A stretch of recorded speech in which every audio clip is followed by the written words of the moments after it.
Welcome to Red's Rotors. Modifying your Nikki is easy when you know how. Today we're working on the throttle body on this $60 RX7 Nikki carburetor. A popular mod is to remove some of the unnecessary material in the secondary air path.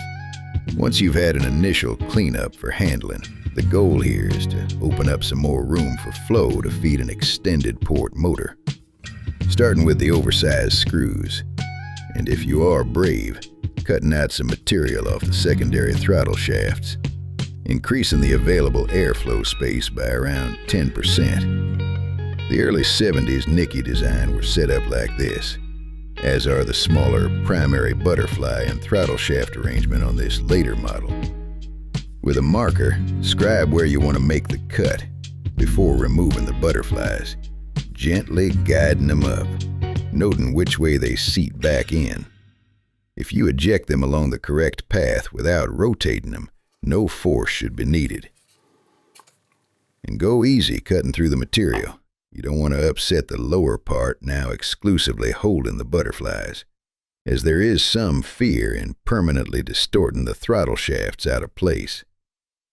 On this Nikki version, the hard stop is on the smaller primary linkages, on the front end with the oil metering pump lever and throttle position sensor linkage, so the secondary shaft in this arrangement won't see much force. Note that this modification would void the factory warranty, if it still had one, so we won't hold it against you if you decide to skip this part. And if you have the time, maybe just reduce the butterfly screw's overhang. Once all the filing and adjusting is complete, throw some brake or carb cleaner around. A pipe cleaner in the passages will work as well as compressed air.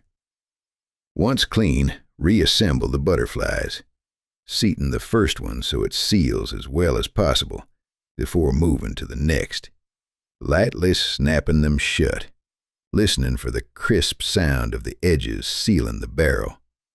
Or use a light after snapping the butterflies, level to the ground, or trying some angles, checking how much light is exposing gaps in the seating position. Reassemble any removed linkages, checking for the hard stop position of both pairs of butterflies.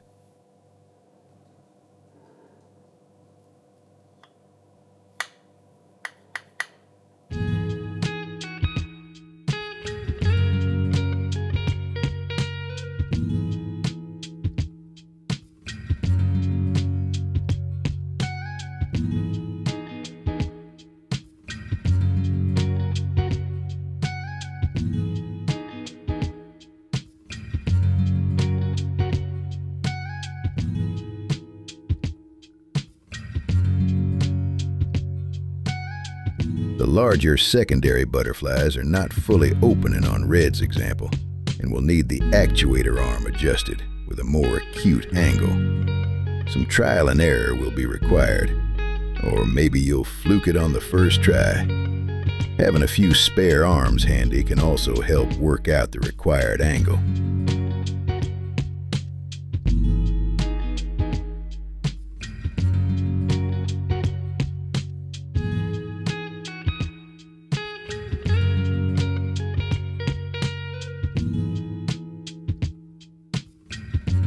Last but not least, you'll want to return the idle control screw. Gently rotate it down all the way, then back it off 1.5 turn to get things started. Some of the older RX2 carbs feature a power valve that dumps more fuel in the mixture at high speeds. You might want to replace the diaphragm on that by ordering a rebuild kit that includes that part. We'll include a link to where we got ours in the description. Chances are you'll be needing a new accelerator pump diaphragm in the next part anyway. Otherwise, the later RX7 Nikki models have an electronically controlled power valve, whereby most tuners seem to unplug it before tuning. Anyway, I think that covers the throttle body. I hope this helps kickstart your rebuild. Next, we'll be working on the Nikki's main body. That's where the party really gets started. why don't you hit that follow button to keep informed? Until then, happy rotoring.